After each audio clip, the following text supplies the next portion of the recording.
Hello, welcome. Thanks for watching or listening. And today, I guess I should tell you who I am. I'm Bill Smerhy, and today I'm with Spencer Turbitt. Hello. And that's how you pronounce your name, right? I didn't know your last name till now. You got it. Okay.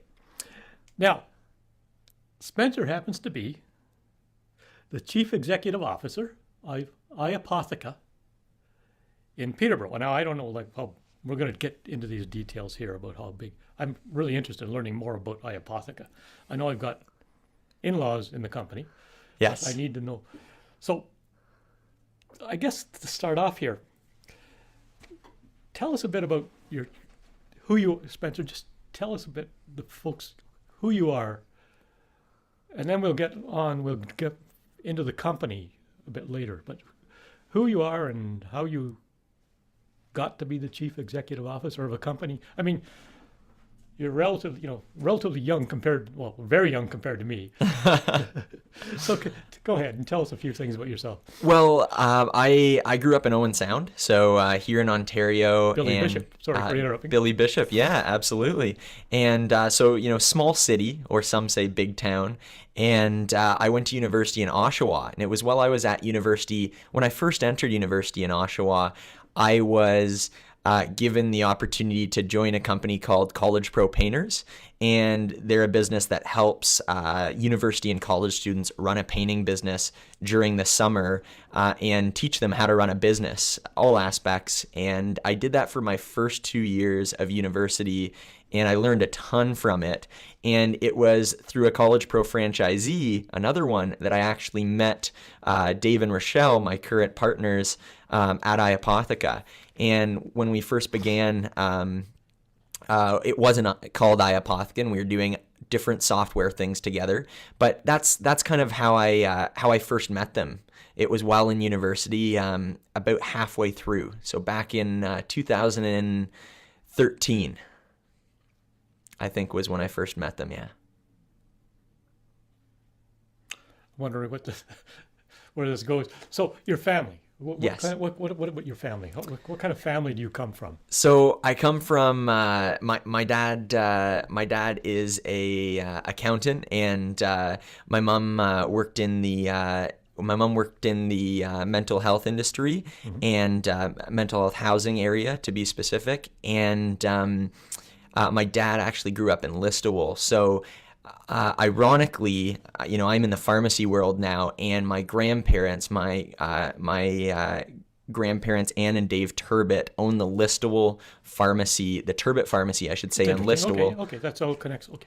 Yeah. Okay, yeah. So I never thought I'd be in the pharmacy space myself, but I've got some history there of my family being in it. My stepsister's a registered technician. My uncle's also a pharmacist and had a pharmacy in Owen Sound.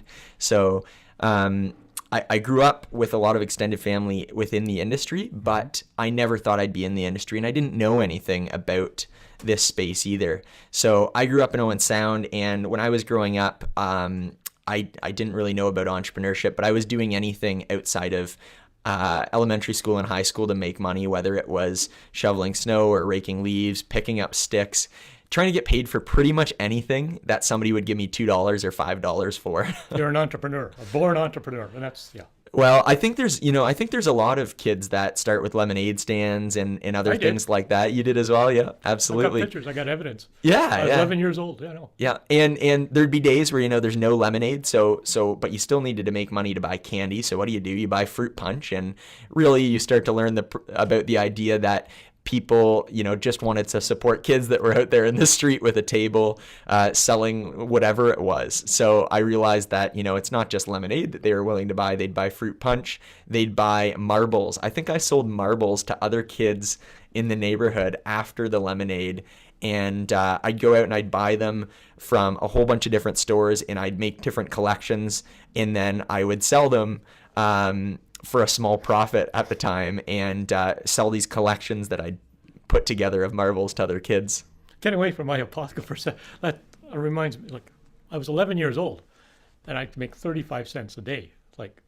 Now, because of my age, that was quite a bit of money back then. And what were you doing? We're selling lemonade. I've got pictures that we had a little lemonade stand. Yes. And lemonade, I still got the prices 1 cent, 5 cents, 10 cents. Yes. Yeah, I got.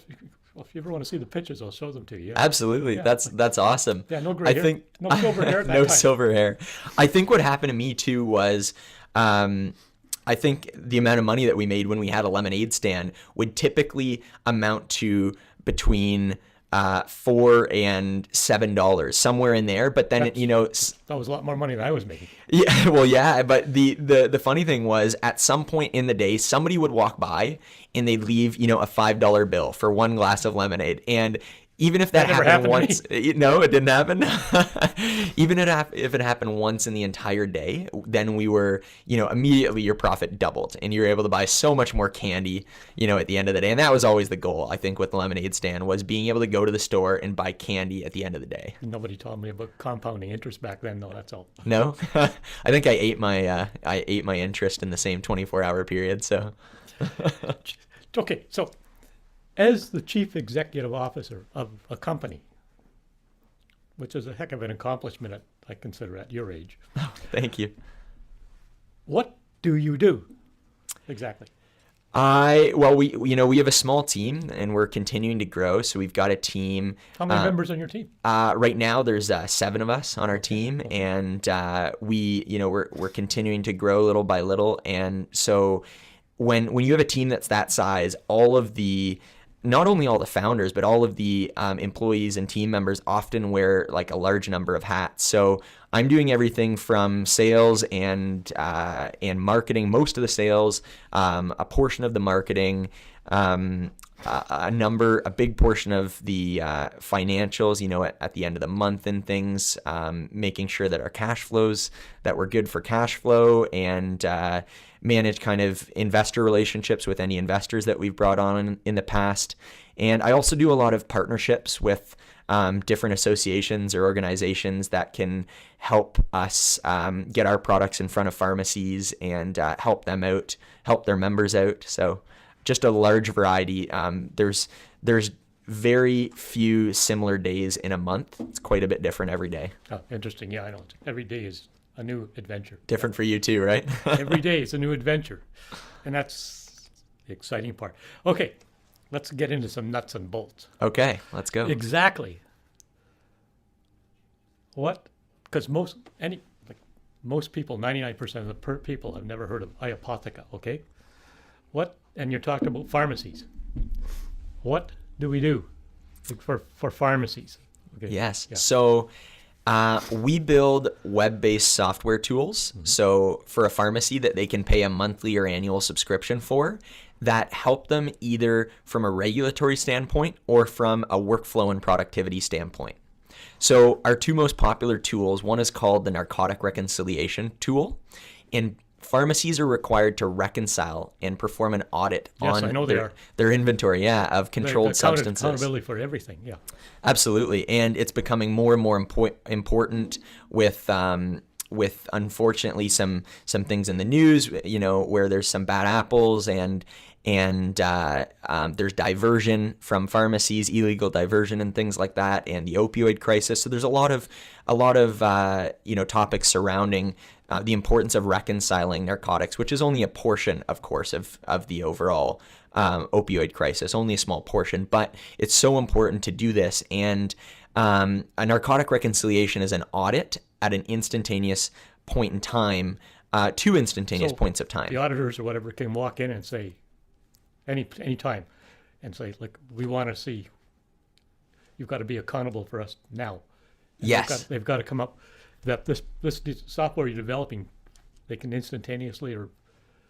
Absolutely. So each and every province pharmacies are required in each and every province or even state in the U.S. required to reconcile either monthly, every 3 months, or every 6 months are the most often intervals.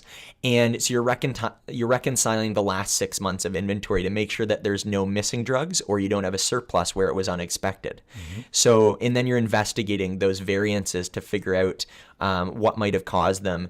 And all of this has to be done and documented. And it was a really manual process back in... would have been, wouldn't it? Yeah, back in 2014, 2015, when we were first getting started with this sort of tool, it was a very very manual process of investigating these discrepancies and documenting the overall reconciliation. So we basically built what's essentially a sophisticated calculator that could bring data in and then allow you to have a number of innovative features to investigate the causes of these variances. So that's the first of the two tools. The second is very straightforward. It's a temperature monitoring device and software. So it's a device that you put in a fridge or just a pharmacy in general, or even a freezer, and it monitors. It's a wireless temperature device, and it hooks up to the wireless internet, and it monitors the temperature within these fridges. So if you're carrying narcotics, specialty medications, or vaccines is a huge one. Yes. You need to make sure that those are being held within a certain temperature range. And if they're out of that temperature range for any period of time or a significant period of time, it can cause a big issue, and you can't use those vaccines, and you're going to lose all of that inventory, and it's going to be very expensive. It's all gone, yeah. Yeah. So basically, this device takes these temperature recordings and pushes them to our software in the cloud, and it notifies you by text or email if the temperature goes too low or high, or if the device loses connection, maybe in a power outage, or if the batteries in the device are dying and and there needs to be new batteries put into the device. And you folks have developed this. We worked with a manufacturer on the hardware side, but we've developed the software that works alongside. That goes alongside. Okay. Yeah, exactly. So, and we continue to update that and add, new features that can help. Like, in Ontario, all of a sudden you had to send temperature logs to your public health units, and so we built in a log feature where you could print off and sign off on these logs and send them off, and yeah. Fascinating. So one of the questions I was wondering, so if I go into my local drugstore and my name's Bill, or whatever, and can they just enter something that tells all your prescriptions and everything? Like, is that part of the process? Yeah, so every pharmacy has what's called a dispensing software or a pharmacy management system. It's their primary software solution that they're tracking everything that's been dispensed to you, but it's specific to that pharmacy only. Okay. It may be different in other countries, but as far as I know, it's specific to that pharmacy only in most of Canada. So that actually leads into the whole idea of the circle of health. We're trying to close out this circle of health in Canada so that different healthcare providers can share information in a format where the patient has agreed to it, and there's technology in place to allow for more of your circle of care, your doctor, your pharmacist, and whatnot, to have a better idea of how to consult you based on what the others have told you. And it's this whole circle of care that they're working on, but it takes a lot of time. So Spencer, tell me, there's questions I don't even know how to address to you about this. No, of course, go ahead. So what else can you tell us? Like, I don't know, there's people listening, or watching, and I don't understand this whole process either. You guys are the expert. What else can you tell us about this? Well, it's like, where's it going and that sort of thing. Yeah, absolutely. The first thing I'd say is, we're not pharmacy or drug experts ourselves, but we our expertise lies in the technology, bringing technology into a pharmacy where it makes sense, because too much technology is also not a good thing, right? So our expertise lies in improving productivity in different workflows so that you're saving costs, or you have more time to spend on the things that matter, like providing consultations to patients, providing them, expanded scope services, all these other things that are heading into the industry. So there's a lot changing in the pharmacy space right now in terms of how pharmacies make their money and facilitate their business model. There's less and less margins due to regulations and things on drugs. So it's up to them to offer other services, a number of which are, government driven, like med checks in Ontario, and they're called other things, but similar things are happening across Canada. So a med check is for patients who are on a certain number of drugs. You can bring them in. You can bring them into the pharmacy, each year, and you can do a review of their medication to make sure that that the strengths and the different types of medications that are interacting with each other, that there's no causes for concern, basically. That's interesting, yeah, because you take one medication for one thing and it causes other problems, then you take a medication for that problem. Exactly. So what you're trying to tell me is, or what I think you're telling me is, this program is going to balance this sort of thing out. Is that, am I reading this So right? a little bit, yeah. So there's a lot of purposes for it. Okay. Another one is essentially it's a checkup. It's a checkup to see, does the whole regime of medications you're on, because as you get older, often you're on more and more medications, unless Yes, you have, I noticed that. unless you have a condition at a younger age. Yeah. And you've noticed that. I noticed so, that. Yeah. So it's important because you might be being prescribed things by different doctors, or you might be getting things filled at different pharmacies. It's probably best to have them filled at the same pharmacy so they have a better picture of everything you're on. It's important to do these check-ins because you can see if there's anything that looks out of the ordinary, or if something's not up to date, and there's maybe too many medications that you're on, or some might have the chance of interacting poorly with each other. So it's important to keep track of these things and do these checks. And that's only one of the services that are out there. There's other services like flu shots annually and other Yes. vaccines, travel clinics. I know. I've heard people don't take advantage of a flu shot. Well, they're free. Yes. Yeah. I just cannot see the point of not taking. That's just me personally. I guess Yes. other people have their own beliefs, but I cannot see the point. They're there. Why wouldn't you take advantage of it? Yeah, it's free. It's there, and you can go into virtually any pharmacy nowadays in the months of. That's happened in my life. Yeah, in the months of September. I'm not sure how long it goes for, but begins in September. In a number of months, you can get your flu shot, so yeah, definitely take advantage of it, of the service that's there. It's there. I mean, why not? But anyway, I've talked to people that say don't believe in it, so whatever. Let's change. Okay, let's change this. Yes.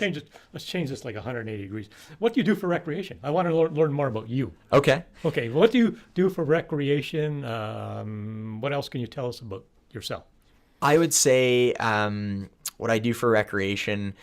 I'd say my favorite two things for recreation would probably be skiing. Skiing's a big one, and skiing and traveling. Being able to travel. So Travel's wonderful. Travel's wonderful, exactly. So the goal, some people don't want to travel at all. Me, I want to travel as much as possible. It's very educational. Yeah, absolutely. You learn new cultures, you learn new things. You bring a lot back to what you do as well when you travel. So, but skiing is one of my favorite things. And right now, I've actually been back and forth between living in Vancouver and Ontario each month, and I'm still going to be there for a while longer. And so my girlfriend and I get the chance to ski at awesome mountains out there like Whistler, and we won't be as close to mountains like that, in the future. So it's great to take advantage of right now, and we try and get out as often as we can on the weekend. That's good. That's great. Yeah, going skiing. I've never skied in my life. I'm not going to start now. Well, hey, you could start now. Well, I know Lots I could. do. I know I could, but I retired from hockey a while ago, so. Just in time to start skiing. Yeah, I guess so. Yeah. I know lots of people who have skied up until like their late 80s I know. and love it and ski all over the world. My bride still plays tennis with ladies in their 80s. Absolutely. That's amazing, right? That's great. I think that's wonderful. For sure. People are active in their 80s. I mean, yeah. So there's lots of people that aren't active in their 80s. So yeah. Yep. We also have a puppy that's tell us between a year and a half and 2 years old now. So our puppy Lily is a Brittany. I met Lily. You've met Lily, yeah. A Brittany. Along with Some people know them as a Brittany Spaniel. Along with my grand dog. He's a slob though, but yeah. I think your grand dog and our dog have hung out a few times. So. So Lily keeps us busy too now, and we get to go and do camping and hiking and stuff with Lily, which is awesome. So it's pretty neat. Yeah. Okay, you're pretty neat having a CEO of a company. I mean, that's lots of people aren't. So. Well, a small company, but we're continuing to grow that, and we hope that's where we're going next with this conversation. Yeah, exactly. That's where we're going next with this conversation. Where do you see this company going? You're the head man here. So what do you think? where are we going here? I mean, well, there's three founders in the company, and at this time, Dave, Rochelle, and I, and the direction of the company is really set by all three of us. And I think where we've had our success and where we want to continue to innovate in is is both on the regulatory side and compliance side, as well as on the workflow side. So we want to introduce technologies to pharmacies and even other areas of healthcare, like custom healthcare forms and different types of inventory reconciliation in other areas of healthcare as well. We're looking into all of these things. We see an opportunity to really help pharmacies and other areas of healthcare comply with the regulations that often continue to increase and new ones come in place. It's very challenging when those first come into place because you need to kind of build a system and an infrastructure around dealing with that. And so we want to continue to help these sorts of businesses within healthcare with those things. So that's what we're doing a lot of research into right now. You're also young. Like, there's no telling where this company can go or how big it can become. I mean, absolutely. We've just begun an expansion into the United States. That's okay. Let's explore that. Into a few different states. So we're still learning what the ecosystem looks like down there. But in California, there's new regulations in place for reconciling narcotics as of last April 2018, I believe, and it's very difficult for pharmacies to reconcile their narcotics there. So a lot's still being done manually, like it was in Canada previously. The regulations really align with the Canadian regulations, so I think we're doing it manually. So when I say manually, I mean they take a report from their perpetual inventory of what should be on hand, and they do the simple adding or subtraction to figure out any discrepancies or variances, what's missing or what they have too much of. Your product's going to supply. Yeah, so at that point, they investigate by pulling in data from their wholesalers, their dispensing software of what's been dispensed, and recordings in the pharmacy of what's been destroyed if it's expired. And all of this data isn't in one place, so it's very hard to investigate quickly why these discrepancies are being caused. So that's what our software does. And so we're hoping to position ourselves well as we expand into the United States to provide this sort of tool right across the U.S. Really interesting, yeah. And hopefully someday other countries as well, but one area at a time. Well, yeah. I mean, it was interesting. We just came back from Jamaica and was talking to some of the folks from the States, and one of the first things they always ask us is about our healthcare system here. And it's a common question. Yeah, it's very common, and I always tell them, like, anytime I've dealt with our healthcare system, it's always been first rate. And that's my experience, right? Always been first rate. Yep. And how do the Canadians pay for it and that sort of thing? Yeah. So, but yeah, it's always, you can't go anywhere without meeting Americans and them asking that question. Yeah, absolutely. So yeah. Yeah. So your dreams for the future. My dreams. Your dreams for this company, whatever So I would say for us to, the next dream is the one coming up next is to be able to have the tools that help make both the pharmacy and the public safer and prevent diversion or discover it in rare cases where it's happening.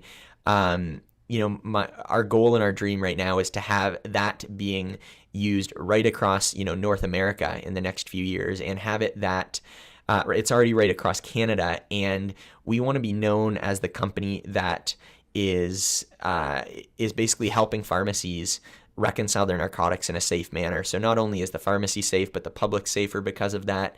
And we just want to be seen as the industry leader for that. And that's beginning to happen in Canada now that we've been here for 4 years, roughly. And we're in almost all provinces in Canada. That's interesting. That's okay. Yeah. So almost every province. Almost every province in Canada. Yeah, I think there might be one or two that we're still starting to get into. So you must do a pile of traveling. We do a fair bit, yeah. It's amazing what you can do online nowadays, but we do a lot of traveling for conferences and trade shows, and when we got big meetings with larger groups of pharmacy, we're having to travel and whatnot.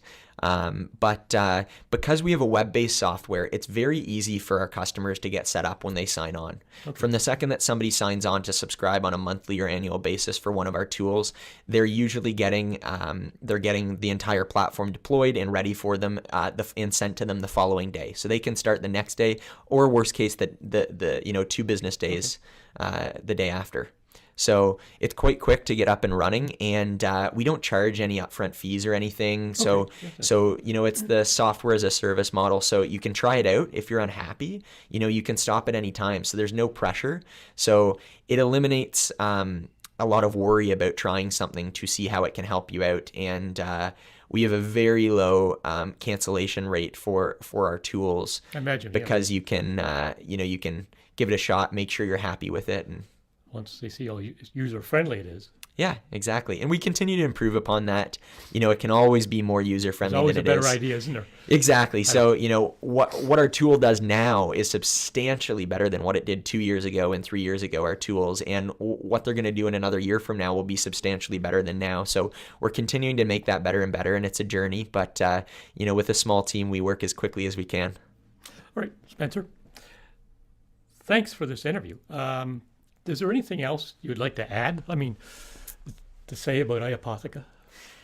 About iApotheca, I would say, maybe there's some viewers out there that either have their own business or are thinking of an idea or running their own business, or even the idea of entrepreneurship, which is, you're working for a bigger company, but you're being entrepreneurial within that bigger company. Advice for anyone who's in that sort of position, I would say, is just take action and get doing something, because we never thought that we'd be building. Yeah, exactly. When we started, Dave Rochelle and I, and we had other partners at the time as well, and we never thought we would be building software for pharmacies. But the opportunity presented itself as we were doing different small custom development software projects for different types of businesses. So just, be open to it, take action. If you don't start doing something, you're not going to discover those. Happen. Yeah, you're not going to discover those things. When we started, I knew nothing about pharmacy. Okay. Nothing at all myself personally. And then Dave and Rochelle had some experience in pharmacy or healthcare or hospital, and so I knew nothing about it. But that doesn't mean that you can't get into a space just because you know nothing about it. Just take action and start working within the area, and you'll discover from talking to people what. And you do one thing and it leads to something else. Exactly. And that leads to something else, and that Absolutely. leads to something else. I know. Yeah. Yeah. And you approach it from a very positive frame of mind. Yeah. So every day's an adventure. Exactly. It's great. Yeah. Which is fun because you get to be creative as a team every day. Get to be creative. Yeah. And Yeah. It's fun. Yeah. It's okay. Absolutely. Unless you have anything else to add. I think that's it. But thank you for having me here for the podcast interview. What I would like to do. Yes. Is if we can do this maybe in 3 or 4 months again. I'd be happy to. Yeah, just to see how any progress and how it's going. I'd love to do this again. Absolutely. I'd be happy to, and we can give you an update on what's going on. That'd be great. Awesome. Okay, so thanks for listening or watching. And I'm Bill Smerhy, and we're going to sign off for now, and bye. Goodbye.